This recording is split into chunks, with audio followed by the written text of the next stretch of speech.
जय श्री कृष्णा।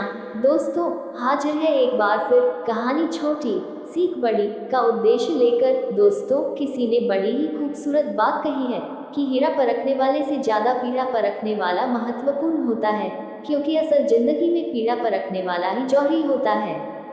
दोस्तों, पुराने जमाने की बात है। दो राहगीर थे जो शाम के समय मंदिर के बाहर बैठे हुए थे और वे प्रतीक्षा कर रहे थे कि जल्दी से रात बीत जाए ताकि अगली सुबह बस पकड़ के अपने गांव में जा सके।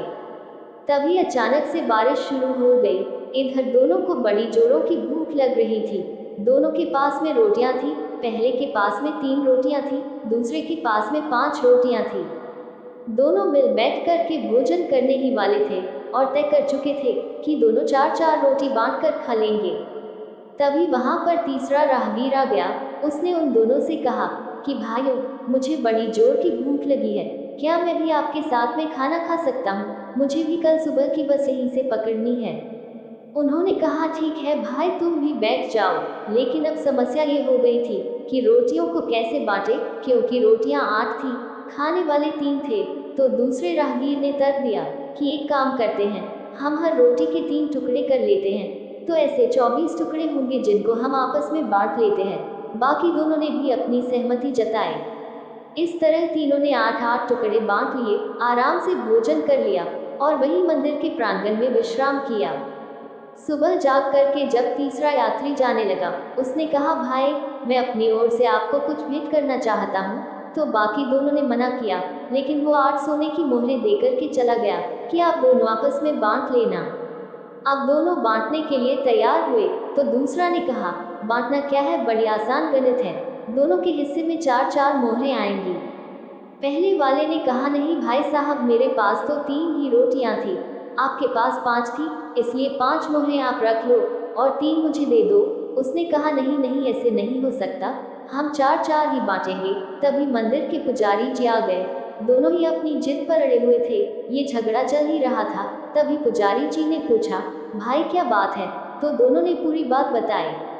पुजारी जी ने कहा, एक काम करते हैं, मैं भगवान से ही पूछ लेता हूँ, वो इसका फैसला करेंगे। ये कहकर पुजारी जी अंदर गए, पूजा की। उसके बाद ध्यान में बैठे, ध्यान में भगवान ने दर्शन दिए और पुजारी जी ने उनसे पूछा कि हमारे यहाँ रात में 2 राहगीर रुके हुए थे, फिर तीसरा आया था। इन्होंने मिल बांट करके भोजन किया और वह सोने की 8 मोहरें दे करके गया।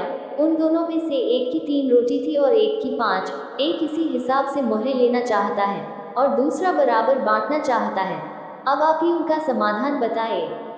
तब भगवान ने कहा कि जो पहले वाला है उसको सिर्फ 1 मोहर मिलनी चाहिए और दूसरे वाले को 7 मिलनी चाहिए। पुजारी जी ने कहा, भगवान, ये आप क्या बता रहे हैं, ये कैसा गणित हुआ?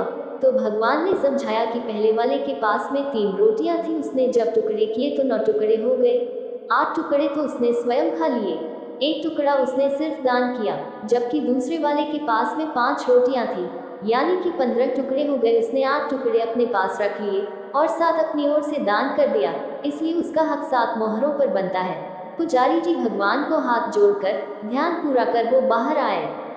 आकर उन्होंने निर्णय सुनाया तो दोनों ने भगवान के निर्णय को स्वीकार किया।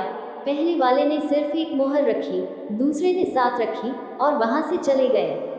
दोस्तों, ये छोटी सी कहानी बताती है कि भगवान का निर्णय हमारे गणित से अलग है। हम तो सांसारिक दृष्टि से देखते हैं, प्रभु का निर्णय कुछ अलग होता है। जो त्याग की भावना रखते हैं, भगवान उन पर अपनी कृपा बरसाते हैं। लेकिन आज के समय में कुछ लोग तो सिर्फ इसलिए दान करते हैं ताकि दुनिया के दिखावे में आ जाए कि हमने दान किया है। अगर हम सिर्फ दिखावे की दृष्टि से दान करेंगे तो वह दान नहीं होगा, मदद नहीं होगी। हमारे बुजुर्ग कहा करते थे कि दान तो ऐसे होने चाहिए कि यदि एक हाथ करे तब दूसरे को पता भी ना चले और किसी की मदद भी हो जाए। दोस्तों, कहानी अच्छी लगी हो तो वीडियो को लाइक, शेयर और कमेंट में जय श्री कृष्णा जरूर लिखें और हमारे चैनल को सब्सक्राइब अवश्य कीजिएगा। धन्यवाद। जय श्री कृष्णा। हरि हर।